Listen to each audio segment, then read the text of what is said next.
Hi everyone, welcome to today's video. So on today's video, I'm going to do a fundamental and technical analysis of 3 stocks that trade below 100 rupees on the Indian stock market. Now in the past, and you can check the video here, I had done an analysis of IDFC First Bank. And this video was made roughly 6-7 months back. And since then, the stock has given a breakout of roughly 60%. Now I will discuss on this video what am I going to do with that stock also. And this becomes one of the key stocks that we'll be discussing today.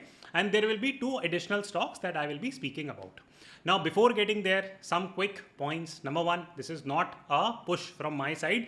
Whether or not you should be buying or selling these stocks, please take whatever I am saying from an educational purpose. I will help you understand the pros and cons and will present the complete story. So this is one. Second key thing, I will be covering more under 100 good stocks, some mid cap and small cap stocks also, because I feel that there is a rally that is about to come in small cap and mid cap stocks.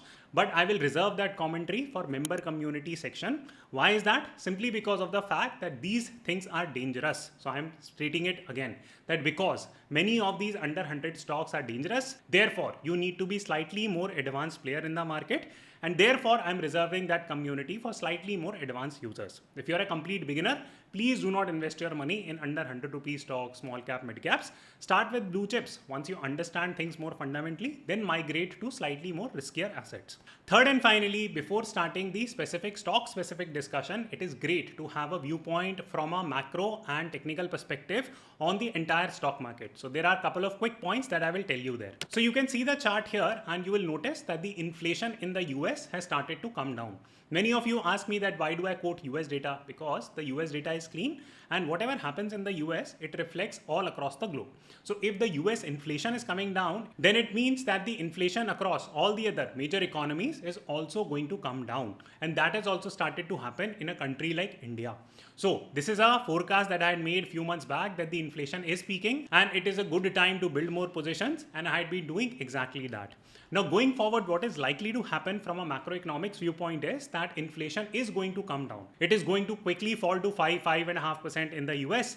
That will be the time when the interest rates are not going to be increased, they are rather going to be decreased. So that is where the real rally in the stock market will happen. I would do a prognosis that is likely to happen somewhere after Q1 of 2023. So this is my estimate. Of course, I can be wrong, but this is the overarching viewpoint that I have.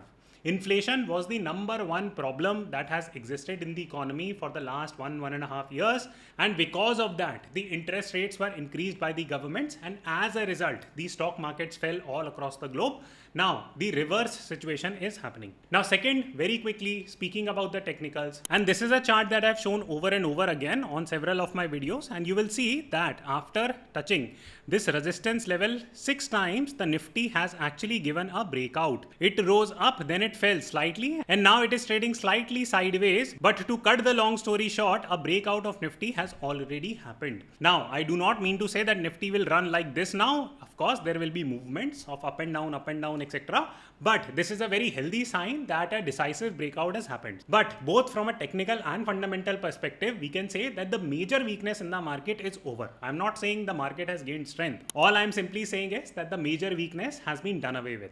Going forward, I definitely feel that we will be trading in a range of 17,600 all the way to 19,500. So that is the mid-term range that I would like to give. Now with that said and that perspective in mind, I am building positions both in the Indian market and the US market. I will link some of my small cases in the description box. You can go and check it out. It is completely free. You don't have to pay any money to just go and check these small cases.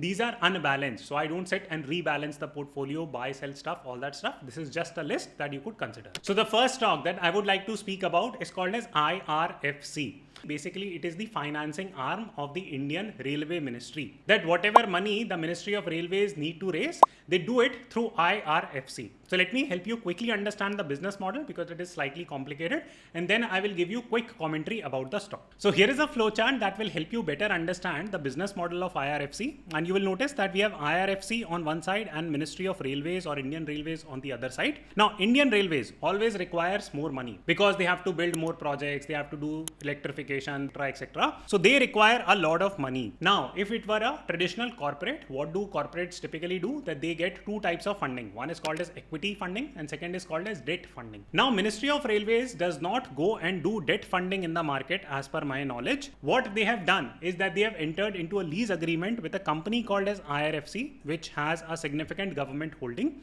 So this company does bond operation for them. Now, what is the meaning of bond operation? It simply goes to the bond market and raises a lot of money from investors, and this money is in turn given to Indian Railways. Now, let me very quickly tell you the history and context of IRFC, that this is a fairly old company. It's not as if that this is a fairly new company. Yes, it has IPO'd very recently, somewhere in 2021. So it has not been a very old company from an IPO perspective, but the company has existed for roughly 35 years. Just very quickly talking about the government intervention in this company, you can check the investor holding and you will figure out that the lead promoter is the President of India, who holds approximately 86% share in the company.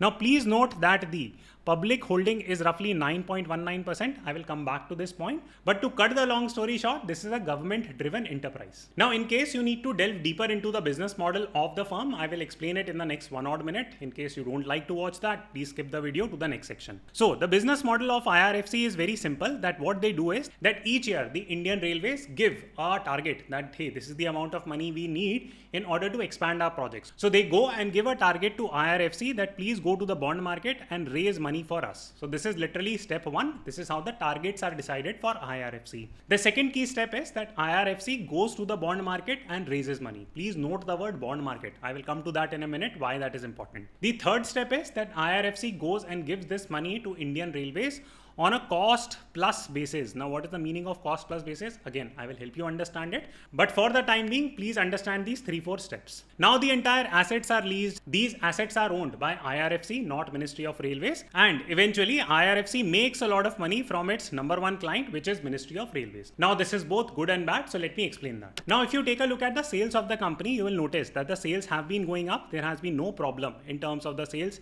Even the net profits have been great. Now, one of the prime reasons for this entire successful journey of IRFC for the last several years has been fairly simple, that the interest rates were low. So as a result, the probability of default was low. Selling of bonds was easier. So because of the low interest environment, a company like IRFC benefited a lot. But as the interest rate environments have changed, the bond market itself has become riskier, and it will definitely impact a company like IRFC, which has a tradition of launching low risk bonds. So why is that the case? Let me explain and let me help you understand the pros and cons of the company. So if you take a look at the borrowing mix of IRFC, you will see that almost 44% of the money that it gets through the bond market is through bond operation, typically speaking. Almost 33% are term loans. Now, term loans are favorable towards borrower of money. So this is actually a positive sign for a company like IRFC. So to help you understand the difference between term loan and bonds, it is fairly simple that on a term loan,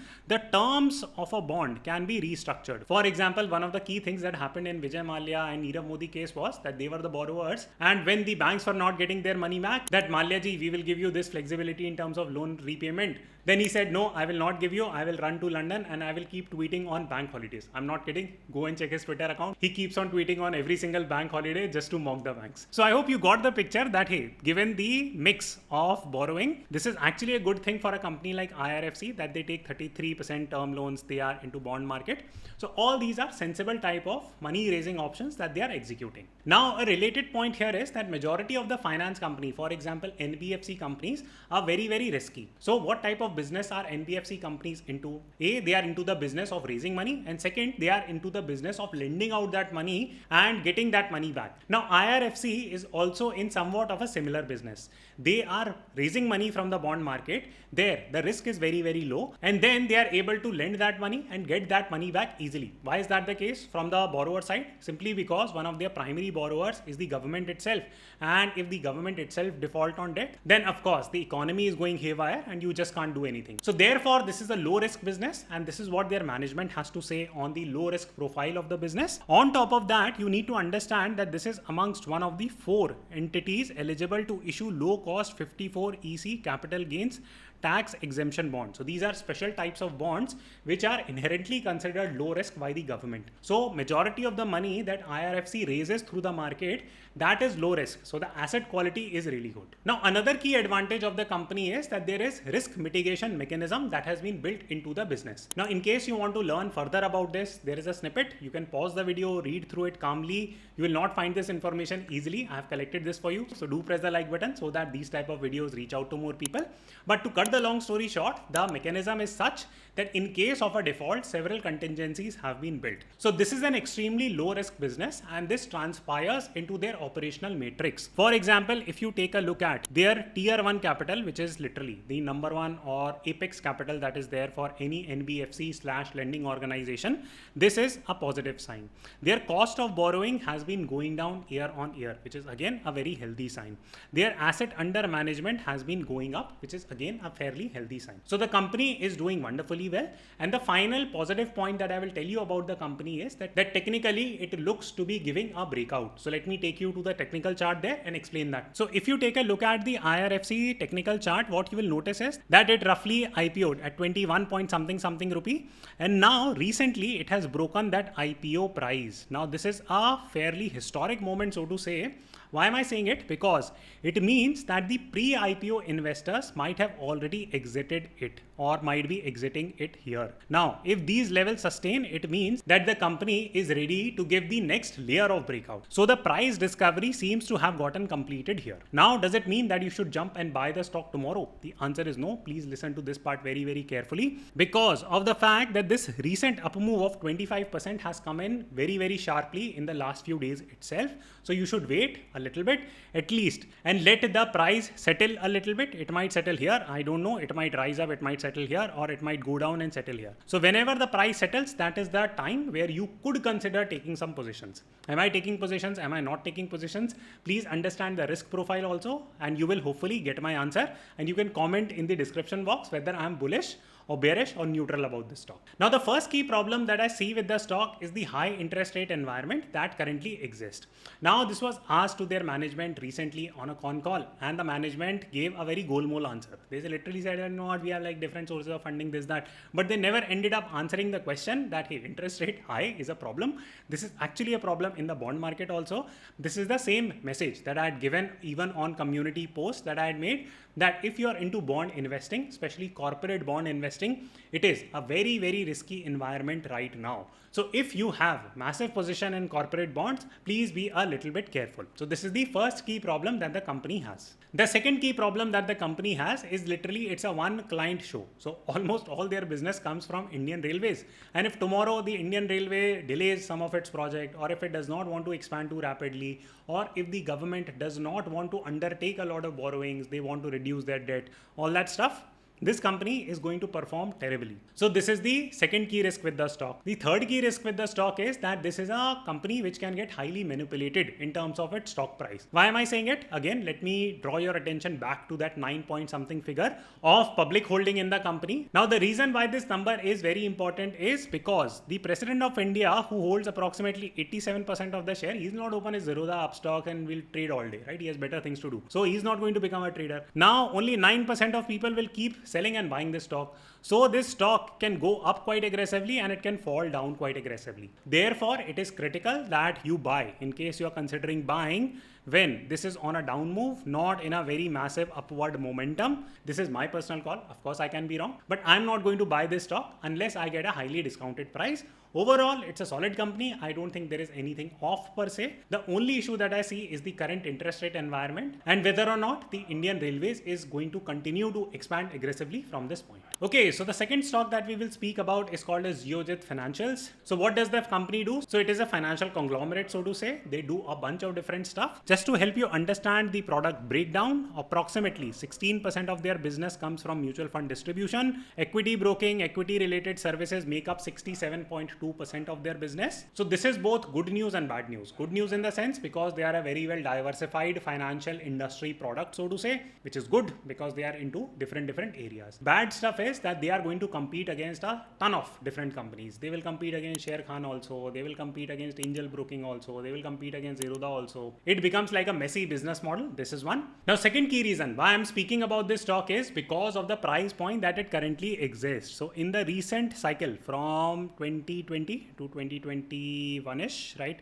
It went all the way to approximately 96 rupees, and now it is trading at 48. So the stock has lost roughly 50% of its value. And looking at the entire history, you will see that this is a highly cyclical stock. So there is a very clear cycle, and right now it is in a down cycle. So if you buy it now, and even if the stock gives an up move to its previous price, there is a lot of money, almost 100% of the money to be made. Should you be investing it? Should you not be investing it? Please hear both the pros and cons of this stock. So the good thing about the company is, number one, it is available at a good price. Now, just to build on that, let me take you to the technical chart also. And what you would notice is that this is a very, very strong support that has existed for several years. So it is unlikely to be broken. Now, you need to see this in the context of as to why this entire fall from here to here has happened. The number one reason for that is something called as AUM, or asset under management. Now, for any financial company, be it any financial service product, their number one reason for going up is that people get interested in the stock market. And their number one reason for the fall is that people get less interested in the stock market and stop doing their SIP. Mutual fund industry also gets crushed. The trading industry also gets crushed. And people just generally open fewer demat accounts. So what has been happening for the last 1 odd year, or rather for the last 1.5 years, the markets have traded low and they have gone down, or at best they have been trading sideways. So therefore, a business like Geojit Financial, which is a very well diversified finance oriented product business, its AUM will get crushed, and as a result, its stock performance will also suffer. Good thing is that this seems like the bottom of the stock, and we know the reason why as to why this stock bottom has been formed. Now, the third key thing about the business is that it is trying to amp up its mutual fund distribution business. It is launching its new products, new finance oriented products. The company is of a very clear view that, hey, even if we are going to get fewer clients, we want to sell them more services. So the more products that they are able to launch, they will be able to sell it to their existing set of audiences. They have made it very clear that we are not into discount broking. Therefore, it is very difficult for us to acquire clients. But whatever clients we have acquired, we are going to sell them more products. And the company seems to be launching many products as of now. Now, what are the weaknesses? Please hear this part. This is super critical. Number one, the company struggles in terms of maintaining its market share. This graph is extremely critical, so please look at it carefully. That in 2014, it used to have 3.46% market share. It has constantly come down. This aligns with the viewpoint that I was expressing earlier, that a lot of discount brokers have come into the mix. For example, Grow, Zerodha, Upstocks, they are getting more and more customers, and traditional companies like Angel Broking, Geojit Financials, they are struggling a little bit. Now, the second key problem that I would like to outline can be understood by looking at the promoter holding, and you will see that it is going down. Now, 50-60% promoter holding is still okay. That's not an issue. The issue is with the lead promoter, which is BNP Paribas. They have brought down their shareholding to 26.28%. And the reason why they are cutting their holding is because they have acquired a competitor company called as Sharekhan. There is no guarantee that BNP Paribas is not going to further cut its holding. They very well might. And whenever they chop their big chunks of stock from this company, despite whatever is happening fundamentally with the company, the stock price is typically going to go down. My hypothesis is that the company has made a very good bottom here. Whenever it gives an up move, BNP Paribas is going to sell further of its holding. Now, one of the prime reasons they might be doing is that BNP Paribas, which is a sensible sort of an investment company, they might understand that the future in the stock market lies in zero discount brokerage. So they do not see that Geojit's financial model can be translated into that. So therefore, they probably would be cutting their holding there. But this is just my personal opinion. Now, in case you want to read about management's commentary, what they have to say on losing market share, you can read it here. This will give you more insights. Now, after reading a lot of annual reports for this company, what I've figured out eventually is that this company basically plays catch up. Now, what is the meaning of playing catch up? Now, all the other leaders or their competitor companies, now then Geojit Financial is going to go and try to follow that. For example, now they are going to the gift city and trying to lure NRI customers. Now they are very late to the game. A lot of other companies have already done it. If you do like this tip, do consider liking and subscribing to this channel. It will help these type of videos reach out to more people. Now, with that said, let us move to the third and final stock, which is a revisit. So I'm going to speak about IDFC First Bank. Have I been bullish about the stock? Yes. Am I cutting my holding in the stock? No. Have I booked some profit? Yes. So I have booked approximately 20% profit as of now. Why is that the case? Because Nifty Bank as of now is making its new high. So therefore I feel that it might make sense to book a little bit of profit, and whatever capital I now have on IDFC First Bank, I'm going to hold it on the next round of bull run. Now you might have a question that, you know what, I'm just new to the stock market. Should I be purchasing IDFC First Bank now? Or I already have a little bit of shares of IDFC First Bank. Can I upward average it now? So for this, please hear this part of the commentary. First and foremost, you need to understand the differentiating feature of IDFC First Bank. Please go and watch my previous video, but I will recap some very important points. So the first critical thing is that unlike Geojit Financial, IDFC First Bank is a very innovative bank. Innovative in the sense that they are not afraid to make risky bets or risky moves. For example, they were some of the first banks in India that made the unlimited usage of ATM transactions free. Now, this is a big catch for middle class people who are using that. If you are doing your fixed deposit at IDFC First Bank right now, you are getting a very good FD rate, much better than HDFC Bank. In fact, I transferred some of my funds from my HDFC main account, opened an IDFC First account, and transferred some emergency fund there. Again, please note the word emergency. I'm not exiting the stock market. This is just emergency fund for me, for which I'm doing fixed deposits. So similarly, you can check all these other points. So these are all small points that bother people like us who get screwed by the banks in a way for useless charges. So IDFC First Bank has been innovator in that space, and I really love the bank in the type of practices that they are adopting. Now, second and more fundamental reason why I took the bet on IDFC First Bank was fairly simple, that there was a fundamental shift that was happening in the bank. So Mr. Vaidyanathan, who is running the bank, he has built a bank previously, so he knows the business in and out, and he's a very capable leader who can make IDFC First Bank grow. I'm not just saying it for the heck of it. I will show you some data also. So for example, you will see that the total assets for the bank was consolidating here, and then it started to grow here. So which is a good thing.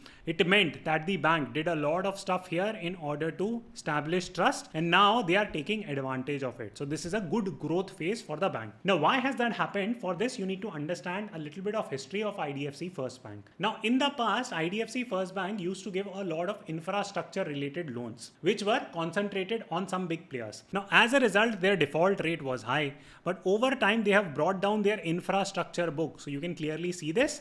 And how have they been able to do it? Number one, they are focusing more on retail business. They are not giving out more B2B type of loans, and they are trying to revamp their business model more towards the line of Kotak, HDFC, ICICI, Axis. So IDFC wants to become that type of a bank. It has made it amply clear. Now this gets reflected into the concentration of their top 10 borrowers. And again, you can see this, that on year basis, this distribution has come down. So the concentration risk as to which are the bigger players who are taking loans from IDFC First, that has come down. So the loan book has become much more distributed. Now, if you check the operational matrix of the bank, it has been truly amazing. For example, the bank deposits have been up, the credit card, debit card transactions have been up, there has been less NPA problem, all positive signs, which is proving the fact that IDFC First Bank is doing exceptionally well. Now comes a future looking thing, that where will bank's growth come from? So it will actually come by focusing on retail business. I just told you that IDFC First is focusing on growing its retail lending book. Right now, its retail lending book is approximately 1 lakh crore. The total segment size in India is 70 lakh crore. So there is a lot of market share that IDFC First Bank can capture. I myself moved a little bit of my money from HDFC to IDFC First. So I see that as the IDFC First brand value grows, a lot of people will gravitate towards it. Now, what is the problem that I see? It's the price right now. So IDFC First has already given a massive breakout over the last 6 months. It has grown by 60%. So there has been a massive uprun that has already happened on the stock. Now, is it a time to bulk buy? Absolutely not. If you want to build positions slowly in this bank, it is fine. You can do one investment as of now. Wait for it. See where the markets are going, because if the markets move from 18,500 levels all the way to 21,500, then it is very likely that IDFC First will continue to run quite aggressively. So it is okay to build a little bit of position, upward average it, no problem per se, but don't do bulk buying. That bulk buying opportunity in IDFC First is unfortunately over. In case you still want to do bulk buy, I would advise US tech stocks. I feel that they are at a wonderful level. In case you want, I'll make a separate video on Indian and US tech stocks. What are some of the great opportunities that I see at this point and why? Do let me know in the comment box in case you would like me to do that video. But for the time being, I hope you found this discussion to be useful. Do press the like button and I will see you soon.